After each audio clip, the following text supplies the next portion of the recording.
أعوذ بالله من الشيطان الرجيم.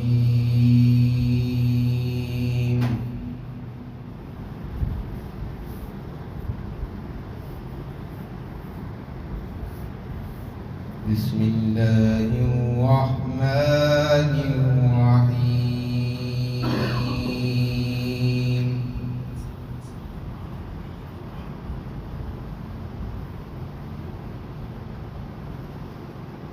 وعلم آدم الأسماء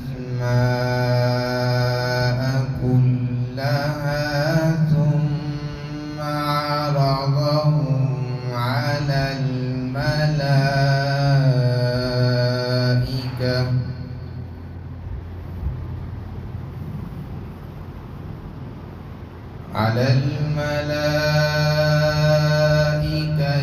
فقال أنبئوني بأسماء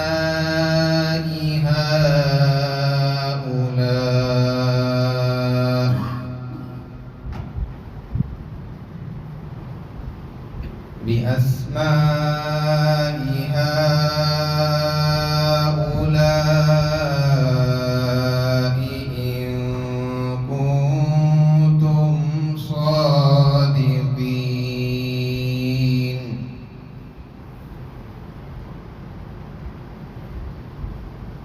قالوا سبحانك لا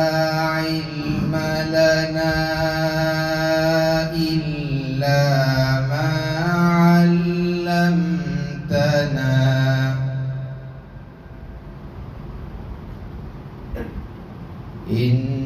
إنك أنت العليم الحكيم.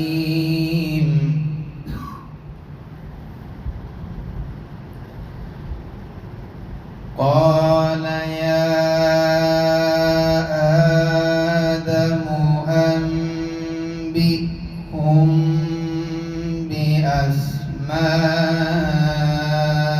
بأسمائهم فلما أنبأهم بأسمائهم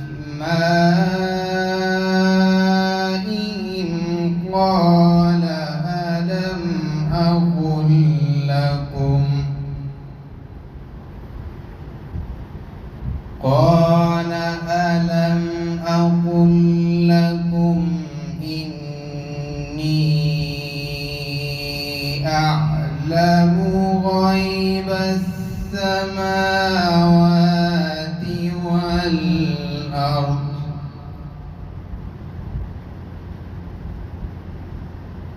وأعلم ما تبدون وما كنتم تكتمون.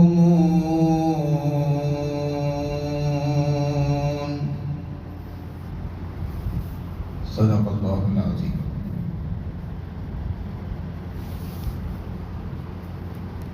اور اللہ تبارک و تعالی نے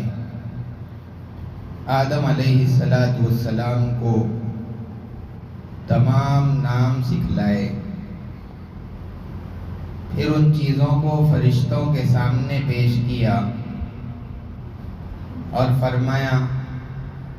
کہ تم ان ساری چیزوں کے نام بتاؤ اگر تم سچے ہو. انہوں نے کہا کہ آپ کی ذات پاک ہے، ہم کو صرف ان چیزوں کا علم ہے جو آپ نے ہمیں سکھلایا ہے، بلا شبہ آپ جاننے والے حکمت والے ہیں. اللہ تبارک و تعالی نے فرمایا اے آدم تم ان کے نام فرشتوں کو بتلاؤ. چنانچہ جب آدم علیہ السلام نے ان چیزوں کے نام فرشتوں کو بتلائے، اللہ تبارک و تعالی نے کہا کیا میں نے تم سے یہ بات نہیں کہی تھی کہ میں آسمانوں اور زمین کے غیب کا جاننے والا ہوں، اور میں وہ باتیں جانتا ہوں جس کو تم ظاہر کرتے ہو اور جن کو تم چھپاتے ہو.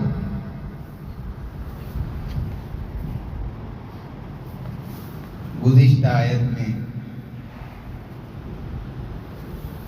اللہ تبارک و تعالیٰ نے فرشتوں کے سامنے انسان کی پیدائش کی بات کہی تھی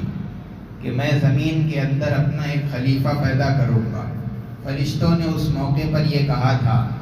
کہ اللہ ایسی مخلوق کیوں پیدا کر رہے ہیں جو زمین میں جا کر خون ریزی کرے گی، فتنہ اور فساد پھیلائے گی۔ تو اس موقع پر اللہ تبارک و تعالیٰ نے فرشتوں سے یہ کہا تھا کہ میں ان باتوں کو جانتا ہوں جو تم نہیں جانتے۔ اللہ تبارک و تعالیٰ نے فرشتوں کی 2 جماعتیں متعین فرمائی ہے۔ ایک جماعت انسانوں کے پاس صبح صادق کے وقت میں آتی ہے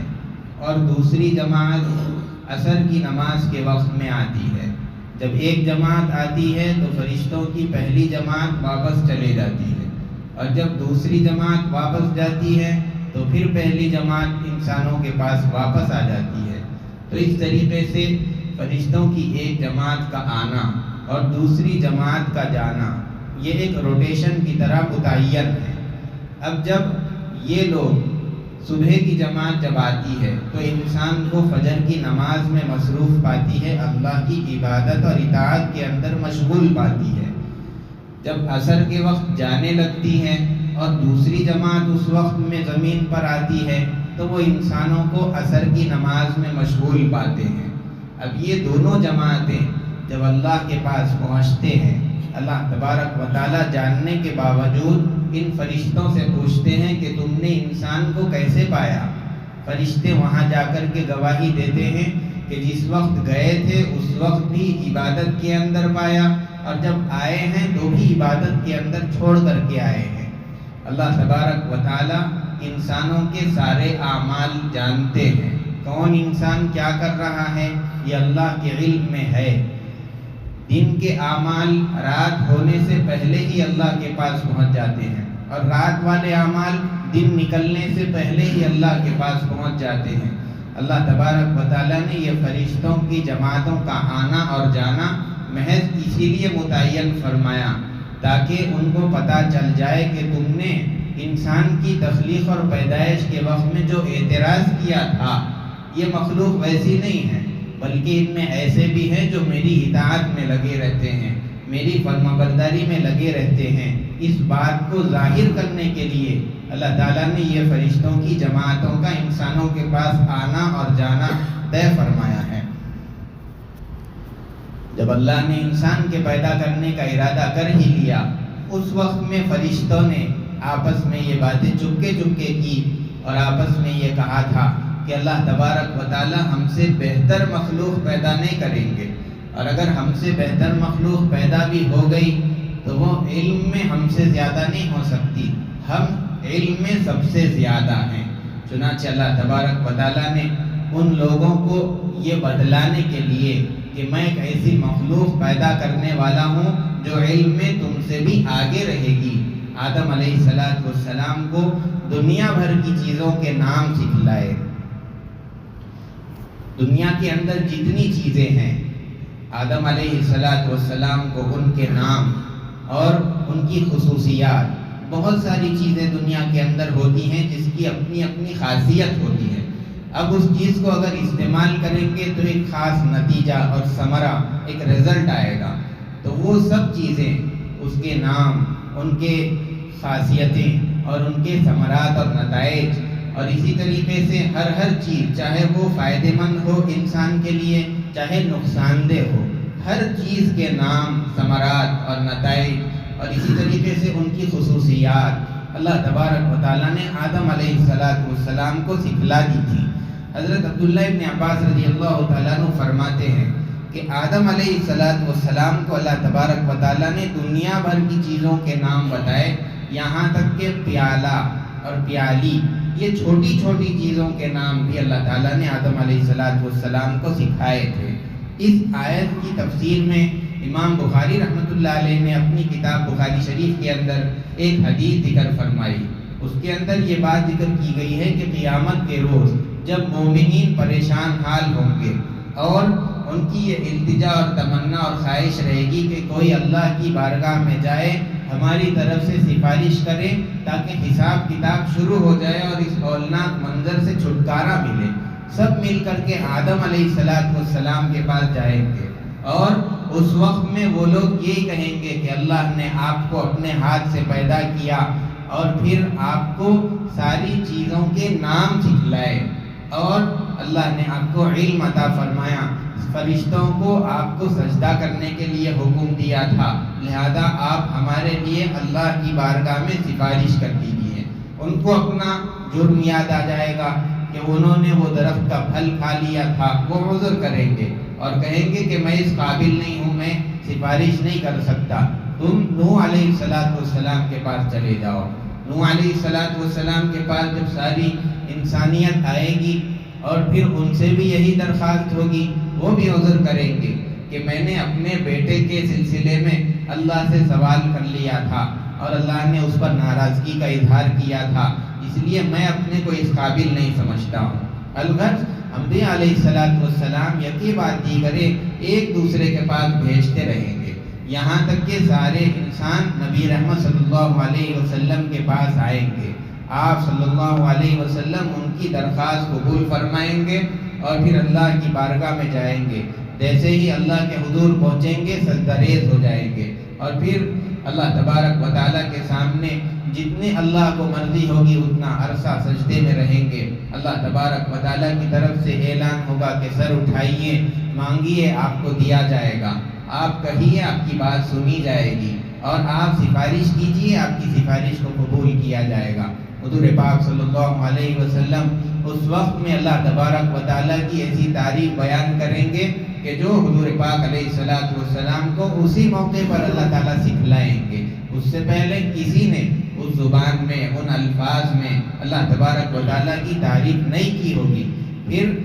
آپ کی سفارش قبول کی جائے گی، آپ امت کے لیے مانگیں گے، ایک مخصوص مقدار میں آپ کے لیے حد متعین کر دی جائے گی، آپ ان امتیوں کو لے کر کے جنت میں چھوڑ کر آئیں گے اور پھر سجدے میں پڑ جائیں گے۔ اس طریقے سے بار بار 3 مرتبہ یہ سلسلہ ہوگا، پھر اللہ تبارک و تعالیٰ خود ایسے بندوں کو جہنم سے نکال لیں گے جس کے دل میں ایک ذرہ برابر بھی ایمان ہوگا، اور پھر جہنم کے اندر صرف ایسے لوگ رہ جائیں گے جو کفر کی وجہ سے، شرک کی وجہ سے اور اللہ کو نہ ماننے کی وجہ سے ہمیشہ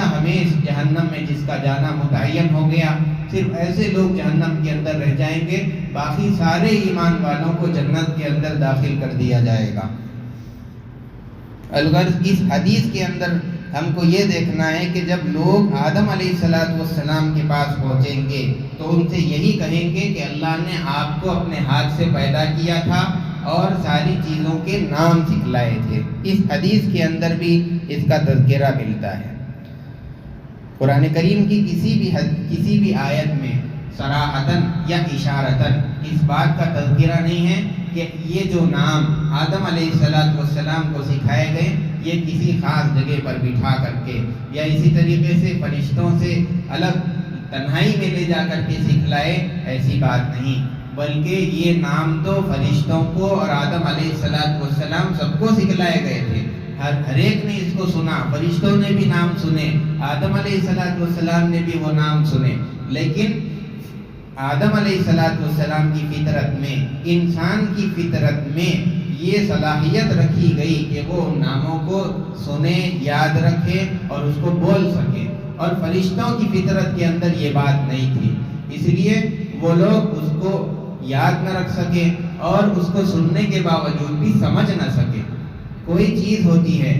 انسانوں کے اندر بھی، اگر کسی آدمی کو کسی چیز سے مناسبت ہو تو وہ اس کو سمجھتا ہے، لیکن اگر کسی کو کچھ مناسبت ہی نہیں ہے تو پھر سننے کے باوجود بھی سمجھ نہیں سکے گا۔ جیسے کہ آپ حضرات میں سے بہت سارے لوگ آئی ٹی میں کام کرنے والے، اگر اس آئی ٹی کی کوئی کمپنی کے بارے میں یا کسی بھی چیز کے بارے میں اگر آپ لوگ گفتگو کرنا شروع کر دیں گے تو اب جو آئی ٹی والے ہیں وہ تو اچھی طریقے سے سمجھ جائیں گے کہ کیا بات چل رہی ہے، کس کے بارے میں کہا جا رہا ہے، لیکن چونکہ مجھے اس سے کوئی مناسبت نہیں ہے، مجھے معلوم نہیں ہے، پتہ نہیں چلے گا کہ کیا بات کر رہے ہیں، کیا گفتگو چل رہی ہے اور کس کے بارے میں کہا جا رہا ہے، کچھ سمجھ میں نہیں آئے گا، اس لیے کہ اس فیلڈ سے، اس لائن سے کوئی مناسبت اور لگاؤ اور تعلق ہی نہیں ہے۔ اسی طریقے سے آدم علیہ السلام کو چونکہ دنیاوی چیزوں کے ساتھ تعلق تھا اور اس سے مناسبت تھی، اسی لیے جیسے ہی ان کے نام ان کے سامنے بتائے گئے فوراً یاد کر لیے۔ لیکن فرشتوں کو ان چیزوں کے ساتھ کوئی مناسبت نہیں تھی، اسی لیے نام سننے کے باوجود بھی اس کو سمجھ نہ سکے اور یاد نہ رکھ سکے۔ اور ایک دوسری بات مفسرین نے یہ لکھی ہے کہ یہ نام کے سکھلانے کا جو سلسلہ تھا باضابطہ کوئی بٹھلا کر کے سکھلایا نہیں گیا، بلکہ آدم علیہ السلام کی خود فطرت کے اندر ان ناموں کو ودیعت کر دیا گیا تھا، رکھ دیا گیا تھا۔ جیسے کہ کوئی بچہ پیدا ہوتا ہے تو اس کو سکھلانے کی ضرورت نہیں پڑتی کہ اس طرح دودھ پیا جاتا ہے۔ بطخ کا بچہ پیدا ہوتا ہے تو اس کو خود بخود پیدائشی طور پر تیرنا آتا ہے، سکھلانے کی ضرورت نہیں ہے، الگ سے کلاس دینے کی ضرورت نہیں ہے۔ ٹھیک اسی طریقے سے آدم علیہ السلام کو جب پیدا کیا گیا تو ان کی پیدائش کے ساتھ ساتھ ہی ان کی طبیعت میں، ان کی فطرت میں ان چیزوں کے نام موجود تھے، ان کو الگ سے بٹھلا کر کے سکھلانے کی ضرورت نہیں پڑی۔ الغرض اللہ تبارک و تعالیٰ نے جب آدم علیہ السلام کو ان ساری چیزوں کے نام سکھلائے، اب ہوا یہ کہ وہ چیزوں کو فرشتوں کے سامنے پیش کر دیا اور کہا کہ تم یہ کہہ رہے تھے کہ زمین کی خلافت کے تم زیادہ حقدار ہو اور تم اس کو اچھے طریقے سے انجام دے سکتے ہو، تو اگر تم کو وہاں خلافت کرنا ہے تو جن چیزوں کے اوپر تم کو جا کر کے دنیا میں خلافت کرنا ہوگا یہ وہ چیزیں ہیں، ان کے نام بتاؤ۔ اب فرشتے ان چیزوں کے نام بتانے سے عاجز آ گئے۔ اللہ نے ان کو یہ بتا دیا کہ یہ جو چیزیں دنیا میں پائی جانے والی ہے اب تم ان کے نام نہیں بتا سک رہے ہو، تو آگے جا کر کے دنیا میں جو نئی نئی چیزیں آئیں گی بھلا تم ان سے کس طریقے سے معاملہ کرو گے، ان سے کس طرح ڈیل کرو گے اور ان کو کس طرح ہینڈل کریں گے۔ اس سے یہ بات پتہ چلتی ہے کہ جو حاکم ہو، جو ذمہ دار ہو، جو بادشاہ ہو، اپنی رعایا کے نام، ان کی طبیعتیں، ان کی خاصیتیں، ان کے مزاج اور ان کی قابلیتیں، ان سب چیزوں کا جاننا ایک بادشاہ اور حاکم کے لیے ضروری ہے۔ اس لیے کہ اگر حاکم کو نہ نام معلوم ہے، نہ خاصیت معلوم ہے، نہ کسی کا مزاج معلوم ہے اور کس کے اندر کیا خوبی ہے، کس کے اندر کیا صلاحیت ہے، کس سے کیسے کام لینا چاہیے، یہ کچھ بھی پتہ نہ ہو تو پھر وہ آدمی کس طریقے سے انصاف کرے گا، کس طریقے سے عدل قائم کرے گا، کس طرح حکمرانی دنیا کے اندر کر سکتا ہے۔ جیسے اگر دنیا کے اندر آدمی فرشتوں کو اگر خلیفہ بنا کر کے بھیج دیا جاتا، اب فرشتوں کو نہ تکلیف معلوم ہے، نہ راحت معلوم ہے، نہ خوشی معلوم، نہ غم معلوم، نہ بیماری معلوم، نہ بھوک کی شدت معلوم، نہ پیاس کی تکلیف معلوم، کچھ نہیں معلوم۔ اگر ان کی عدالت کے اندر کسی کے بھوکا رکھنے کا مقدمہ اور دعویٰ آ جائے تو وہ کس طریقے سے فیصلہ کریں گے اور کیا فیصلہ کریں گے؟ اس لیے کہ وہ کچھ معلوم ہی، علم ہی نہیں رکھتے۔ اسی لیے اللہ نے بتا دیا کہ جب ان چیزوں کے بارے میں تم کو علم ہی نہیں ہے اور انسان یہ سب چیزوں کو جانتا ہے تو یہی آدمی ہے، انسان ہے، یہ مخلوق ہے جو دنیا میں جا کر بہتر طریقے پر میری خلافت کا جو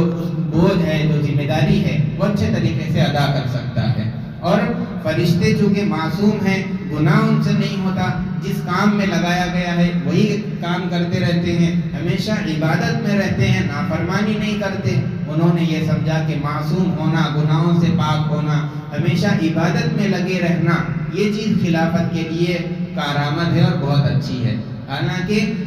حاکم بنانے کے لیے، خلیفہ بنانے کے لیے، ذمہ دار بنانے کے لیے معصوم ہونا اور عمل میں آگے ہونا یہ کافی نہیں ہے، بلکہ علم ضروری ہے۔ علمی میدان کے اندر جو آگے رہے گا اس کو خلیفہ بنائیں گے، ذمہ دار بنائیں گے تو پھر وہ سارے نظام کو اچھے طریقے سے سنبھال سکے گا۔ اور یہ چیز چونکہ آدم علیہ السلام کے اندر تھی، اسی لیے اللہ تبارک و تعالیٰ نے آدم علیہ السلام کو زمین کا خلیفہ بنایا اور فرشتوں کو خلافت کے لیے متعین نہیں فرمایا۔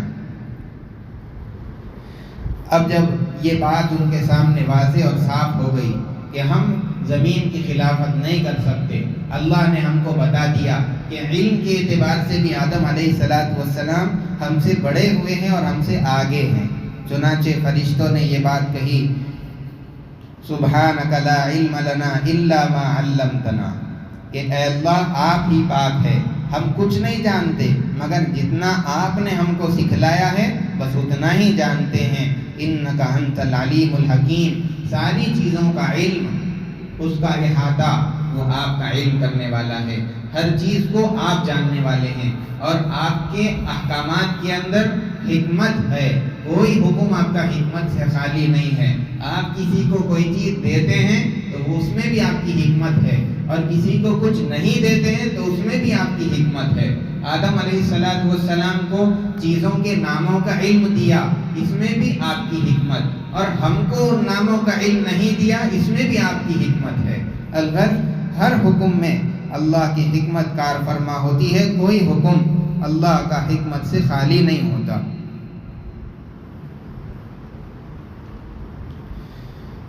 آگے اللہ تبارک و تعالیٰ نے آدم علیہ السلام کو حکم دیا، جب فرشتے ان چیزوں کے نام بتانے سے عاجز ہو گئے تو آدم علیہ السلام سے کہا گیا کہ آپ فرشتوں کو بتائیے۔ اب آدم علیہ السلام کو جب حکم ہوا، وہ تو ہر چیز کے نام جانتے تھے، انہوں نے فوراً نام بتا دیے، اس کی خاصیات بتا دی، اس کے ثمرات، اس کے مزاج، سب کچھ ان کے سامنے بتا دیا۔ آدم علیہ السلام نے فرشتوں کے سامنے ان چیزوں کے نام اور سب کچھ تو بتائے، لیکن سوال یہ ہے کہ فرشتوں نے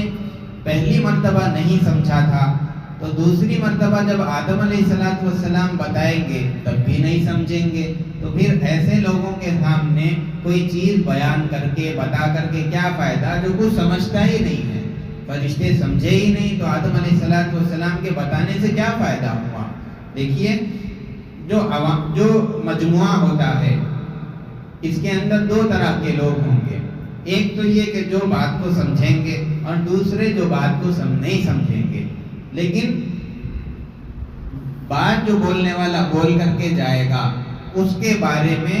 سننے والے ہر آدمی کے ذہن میں یہ بات رہے گی کہ یہ جو موضوع پر بات کر کے گئے ہیں یہ اس موضوع کے اندر ماہر ہیں، مہارت رکھتے ہیں۔ جیسے کہ کسی خاص ٹاپک پر میراث کے مسائل ہے، یا اسی طریقے سے وراثت کے مسائل ہے، ان مسائل کے اوپر اگر کوئی آدمی بات کرے تو بہت سارے لوگ ہیں جو اس کو نہیں سمجھ پاتے، اور بہت سارے ہیں جن کا کچھ تعلق ہے وہ سمجھ بھی جاتے ہیں۔ تو مجموعے کے اندر دونوں طرح کے لوگ، لیکن مجموعے میں بیٹھنے والے ہر آدمی کے ذہن میں یہ ہوتا ہے کہ یہ جو مولانا میراث کے اوپر بات کر کے گئے ہیں یہ میراث کی ٹاپک پر مہارت رکھتے ہیں، اس کے مسائل میں خوب ماہر آدمی ہیں۔ یہ بات ہر ایک کے ذہن میں آتی ہے،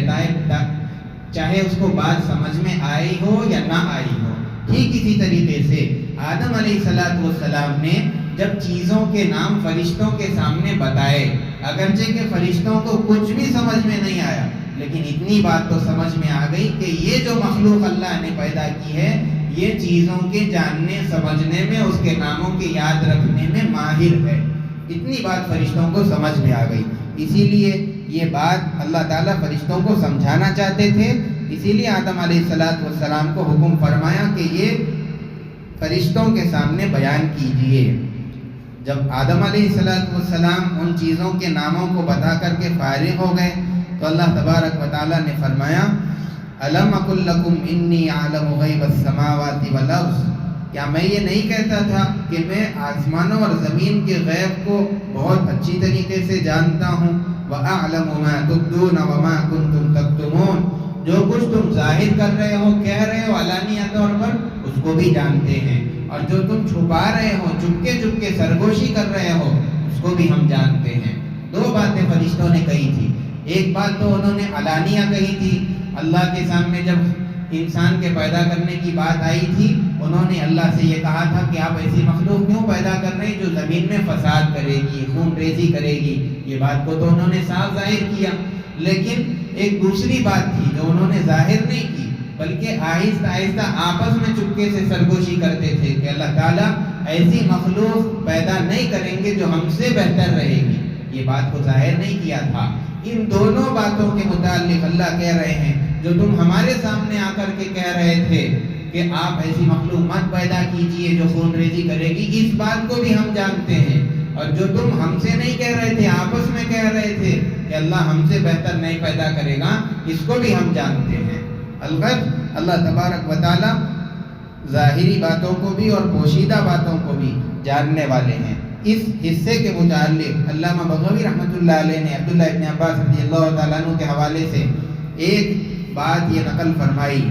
کہ جس وقت میں آدم علیہ السلام کی ابھی تخلیق نہیں ہوئی تھی، پیدائش نہیں ہوئی تھی، اس وقت میں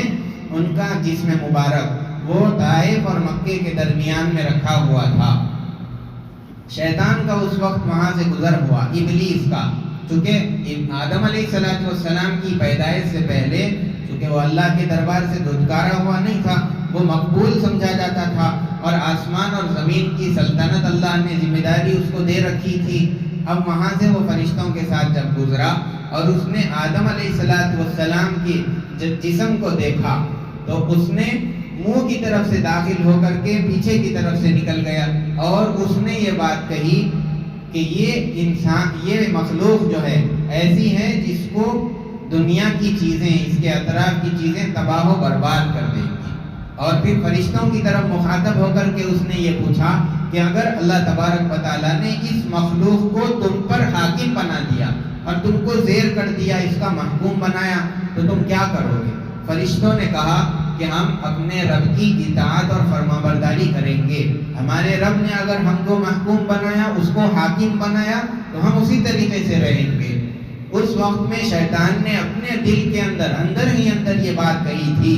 کہ اگر اس مخلوق پر مجھ کو حاکم بنایا گیا، مجھے اوپر رکھا گیا اور اس مخلوق کو نیچے رکھا گیا، تو میں اس کو تباہ و برباد کر دوں گا، اور اگر اس کو مجھ پر حاکم بنا دیا گیا اور مجھے زیر کر دیا گیا تو اس صورت کے اندر میں اس کی بات نہیں مانوں گا، میں اس کی نافرمانی کروں گا اور کوئی بات اس کی تسلیم نہیں کروں گا۔ یہ جو بات ہے، ابلیس نے جو دل میں بات سوچی تھی اور فرشتوں نے اطاعت کا جو اعلان اور اظہار کیا تھا، اس کے متعلق اللہ فرماتے ہیں وَأَعْلَمُ مَا تُبْدُونَ۔ فرشتے جو اطاعت کا اعلان کر رہے تھے کہ ہم اپنے رب کی اطاعت کریں گے، اگر اس کو حاکم بنائیں گے تب بھی ہم اپنے رب کی بات مانیں گے، وہ فرشتوں کی بات کو بھی ہم جانتے ہیں۔ وَمَا كُنْتُمْ تَكْتُمُونَ، اور شیطان ابلیس نے اپنے دل کے اندر جو یہ بات کہی کہ میں جو اس کی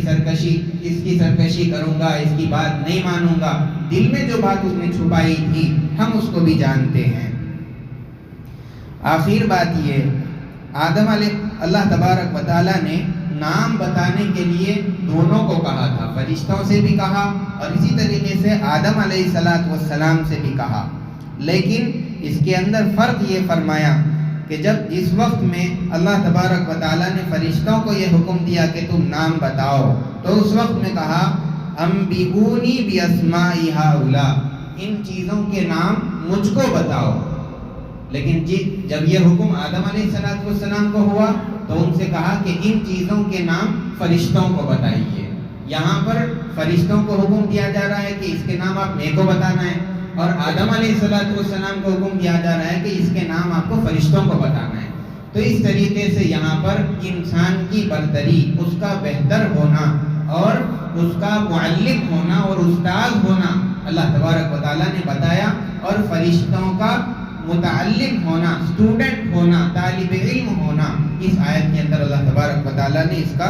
اظہار فرمایا اور اس کو ذکر فرمایا ہے۔